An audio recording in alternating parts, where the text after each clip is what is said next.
mi ngi noonu donc soxna Fatima ñu jàll ci suñu rubrique cadre de vie loo ñu indil tey. soxna Bambi cadre de vie bi lu muy waxtaanee tey peut-être ngeen baal ma nag si ñenn ci cadre yi bu dee dafay daal di déranger maa ngi jéggalu avant ma di koy waxtaanee muy li nga xamante ni moo di wàllum dem toilette mooy wàllum dem sel maanaam soxla sa bopp dem si toilette yi ñaata yoon la ko nit war a mën a def par jour ak bu koy def lan mooy li nga xam ne mooy aspect bu normal bi mu nekk la nga xamante ne moo di combien de fois faut-il aller au sel par jour selon un médecin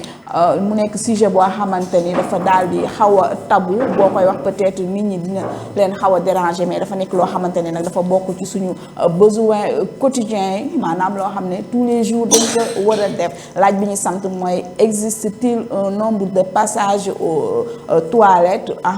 en matière de digestion nous sommes tous différents. Certains font des allers et retours et d'autres peuvent rester des jours, voire une semaine sans y rendre, entre 3 fois par jour ou 3 fois par semaine. La plupart des personnes vont à la selle entre 3 fois et parfois 3 fois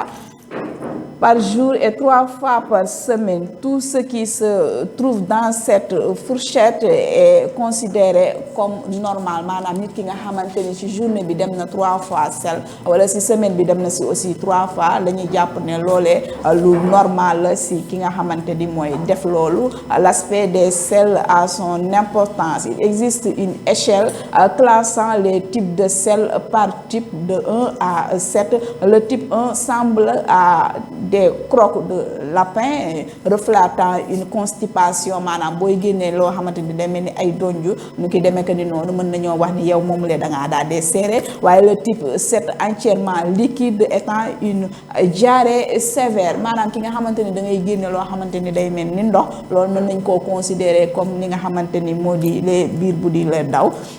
Ce graphique des selles dites saines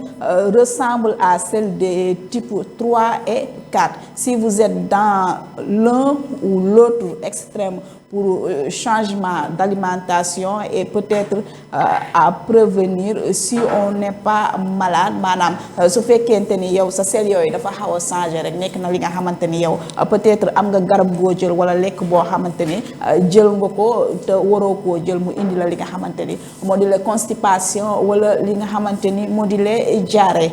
La meilleure manière d'aller au sel selon la science, la manière la plus connue, celle que nous appliquons tous, ne semble pas la meilleure. De la même manière que nous mangeons tous les jours, nous devons quotidiennement éliminer ce qu'il reste de la nourriture les jours précédents. Nous y prenons quasiment tous de la même manière. Assis sur les toilettes, ce n'est pas la bonne manière pour soulager notre intestin.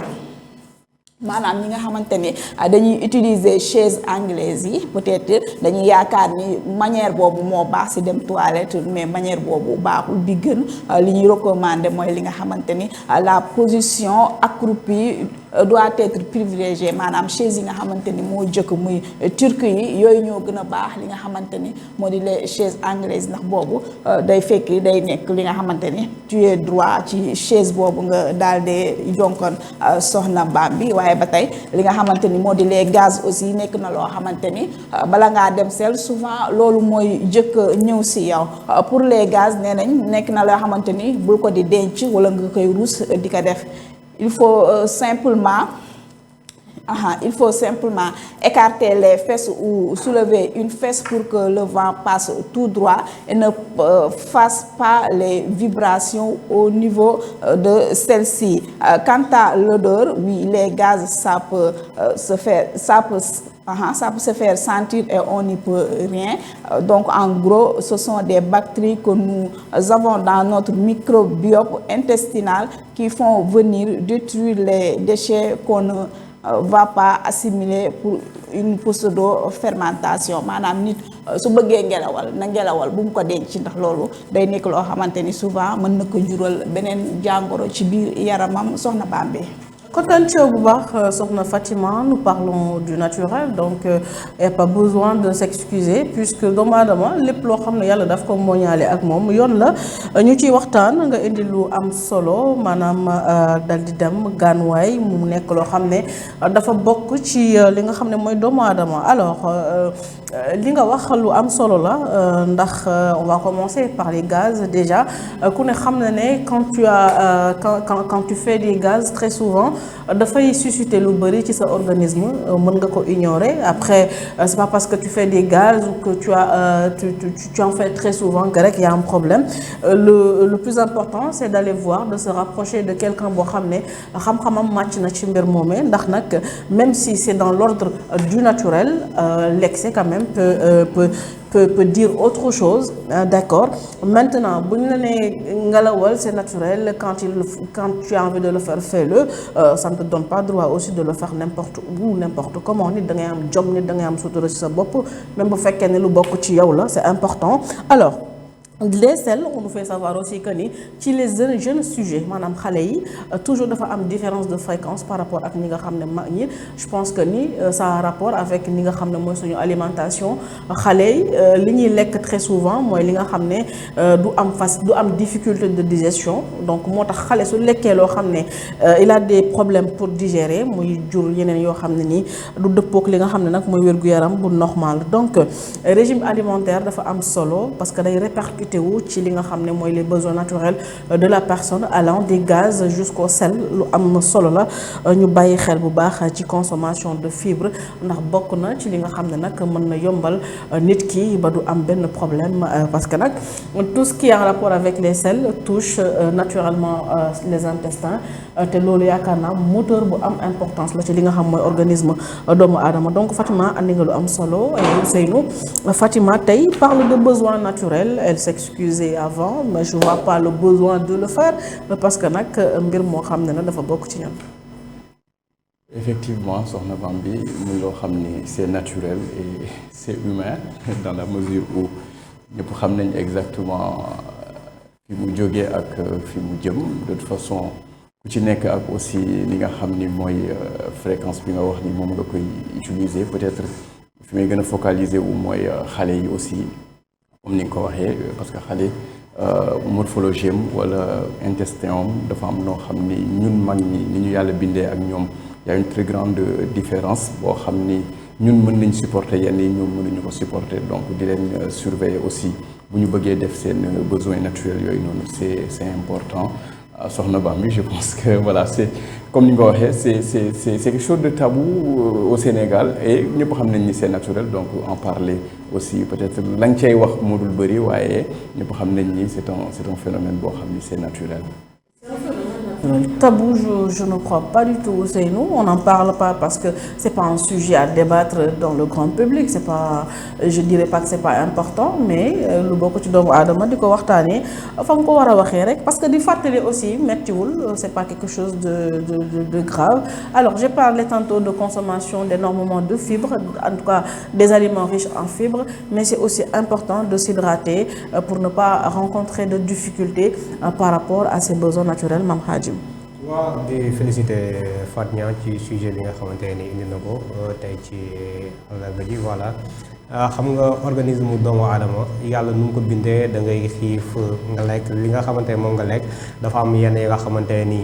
ci partie bii la jëm yenn yi nga xamante ne deret bi daf koy segg yenn yi nga xam ne ay déchets la dafa war a génn sinon mën na la jural ay jàngoro c'est pas un sujet tabou comme ni nga ko waxee c'est que juste ñun suñu culture may ñu ñuy wax yenn yi nga xamante ne ni yenn sujet la mais boo gisee loolu ñun ñoo ko forcer suñu bopp je me dis à un moment donné mais boo gisee mag ñi nga xamante ne ñun ñoo fi nekk di jàngale dañ lay jàngal yooyu noonu yëpp man xoolatul ay ni bu suñ sommet bu gis naa si ay kii ya nga xamante ni surtout lekk yi ngay lekk ak moment yi nga xamante ni moom nga koy lekk dina la permettre aussi bu fekkee que da ngay am ay besoins naturels nga mën ko def du la jural ay coono bu fekkee am nga jaare wala si biir day daw wala nga seere comme ni ñu koy waxee am na yenn lekk ya nga xamante ni boo ko defee mën na la déclencher wala yenn ya nga xamante ne yooyu yëpp ay jàngale ya nga xamante ni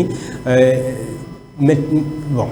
ka nga xamante ne day fajkat lañ koy mën a waxee moo xam médecine traditionnelle ngay def moo xam médecine moderne ngay def ak loo mënti def fànn bu mënti def ngay jàngale xam-xamam am na yenn lekk ya nga xamante ne dañ naan la pat boo koy lekkee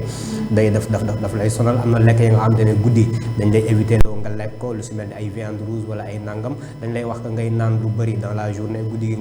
ngay éviter di naan yooyu noonu yëpp daf lay permettre que ni yenn yi nga xamante ne ay déchets la yu war a génn sa yaram mu génn sa yaram ba xam ne du la jural yenn feebar yi actuellement dañu gis ne dëgg la li nga xam ne moo di plateau médical bi dans le monde entier ñëpp ñu ngi koy jéem a rehausser ñëpp ñu ngi génn ay vaccins yu bees garab yu bees mu ngi kii mais tey la feebar yi gën a bëri li ko waral mooy moment yi ñu war a lekk moment yi ñu war a lekk ak lañ leen war a lekk ci moment tey bi ak lañ leen war a lekk ak besoin naturel bi boo ko amee moo xam da nga bëgg a dem toilette ak lu la fa mënti yóbbu da nga ko war a dem boo sentir le besoin rek da nga ko war a dem def très rapidement waroo ko téye sinon daf lay jural ay feebar actuellement yenn feebar yi nga xamante ne yu bëri ñu ngi koy faral di gis ay hémorroïdes par ci par là da ngay gis foo gis si mbeddu Dakar yi ñu taf si kenn tradipraticien rek day faj hémorroïde bu nëbbu ak bu fa ñu xam nu ñu koy waxee ñoo xam feebar yëpp la ñuy faj mais loolu noonu yëpp lekk yi moo koy indi ak am ay besoin naturel waaw ñoom lépp la ñuy faj malheureusement tam mi ngi noonu yàlla baax na mais de toute façon ñu gën a xool li ñuy lekk ak li ñuy naan ak moment yi ñu koy lekk ku sentir besoin nga xam ne ci doomu aadama la bokk nga dem def ko boo ko dencee daf lay jural ay loraange man par rapport ak li nga xam ne moom laa liir yëpp moo xam ci ñi nga xam ne ay nitu diine la ñoo ko bind moo xam ñi nga xam ne ñoo di médecine moderne ñi nga xam ne dañoo dem jàng nekk ay docteur ay nangam wax nañ ne boo sentir besoin boo ko tee daf lay jural ay feebar. Vous sentirez le besoin de le faire, mais vas-y, y a pas à s'inquiéter. léeg-léeg nag nga dem ci benn gox tu ressens le besoin de le faire. kersa waaw mais tamit ñiy toog voilà mais j'allais en parler yéen ñiy toog ci douche yi lan ngeen di def ci douche yi mais defuñu dara de dangay gis koo xam ne il va rentrer dans les toilettes avec son téléphone mais qu'est-ce que tu vas faire là-bas des toilettes c'est pas une chambre d'hôtel arrêtez s'il vous plaît léeg-léeg nga bëgg a sangu dal di doxi soxla nit téye la ci buntu bi rek d'accord donc nañu naa benn rak moom ne commencé seddaay léegi bu demee bu sangu yi day nekk si bi day fecc ba ñàkk quoi soo a sangu ndox mi day seen. waaw loolu benn affaire parce que en période de fraîcheur quand même da ngay dugg daal di xooj sa loxo raay yi ñu naan la ay xam nga boo ñëwee këppoo ndox bi tu peux avoir des problèmes nga jël ndox bi def ko ci sa nuque oui mais tout ça c'est du n'importe quoi parce que yàgg di nga jóoroon ndox mi donc bu fekkee sangu la tax a jóg donc c'est important Fatima li mu indi am na solo lool et que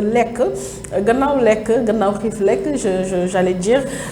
li nga xam ne mooy digestion dafa am tout un processus te dafa am li nga xam ne nag mooy jeextal ku nekk gis na feebar yi nga xam ne ni ça a rapport avec avec les intestins surtout dañu koy faral di gis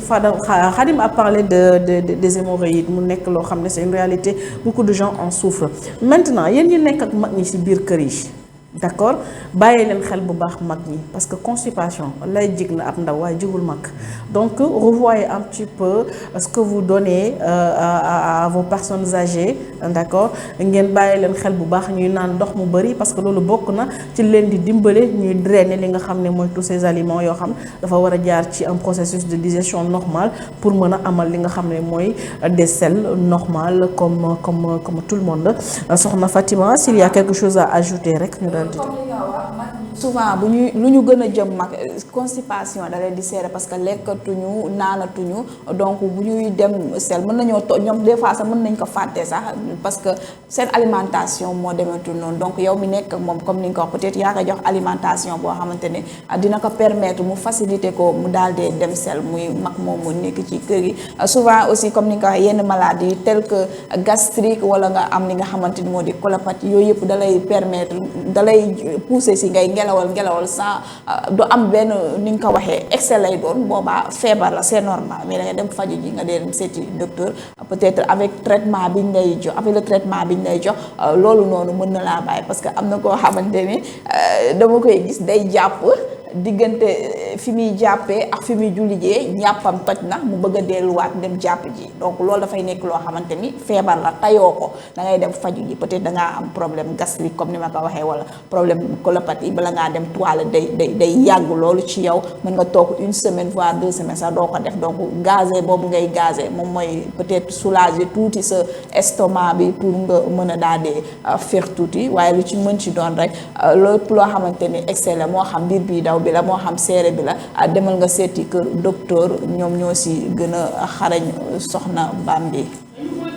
ci bu baax lekk rek dal di tëdd waaye di privilégier consommation fruits et légumes ñun Sénégal amuñu culture lekk fruits wala lekk légumes da ngay gis sax ku togg ba pare après vous allez me dire peut-être que oui on n'a plus cette très bonne qualité de légumes dans le marché c'est vrai ak ba ñu ogène yi duggee ba tey lañ gëj a lekk légumes bu baax carotte sax su baxee ci kaw diir doo ci bëgg dara ndax odeur bi muy dégager ça donne pas envie de manger les légumes mais comprenez que ci grande surface yi am na des légumes bio bien sûr ça existe toujours ici vous avez ou bien si vous avez des espaces yoo xam ne pouvez installer genre un petit truc pour cultiver sa bopp sa légume bopp il y a beaucoup de personnes qui font ça maintenant juste rek pour échapper ci li nga xam ne nii mooy culture OGM ni oui c'est une production à grande échelle mais nag dafa am répercussion ci li nga xam ne mooy la santé des populations ñu bàyyi ci xel bu baax a baax les fruits aussi Sénégal xawma lu fi amatut léegi gisuma ko parce que même bu fekkee dañ doon jéggaani lépp lu ci bëri léegi am nañ chance di ko béy ci réew mi donc comprenez que ni lekk amul di moytu aussi ceeb bu bëri bi am na ñoo xam ne mën nañu xëy lekk ceeb bëccëg ñu lekk ko guddi ñu lekk ko faites très attention à ça ou vous cherchez plutôt la bonne qualité ou la qualité qui fait mieux quand même que d'autres en matière de riz surtout ndax nag ceeb digérer ko bokk na ci li gën a metti quand tu dis ça en sénégalais nag dugal nga ko ci ay problème ndax ñun bu niinul bariwul rek bëgguñu faites très attention à ça consommation poisson lu am solo la c'est pas parce que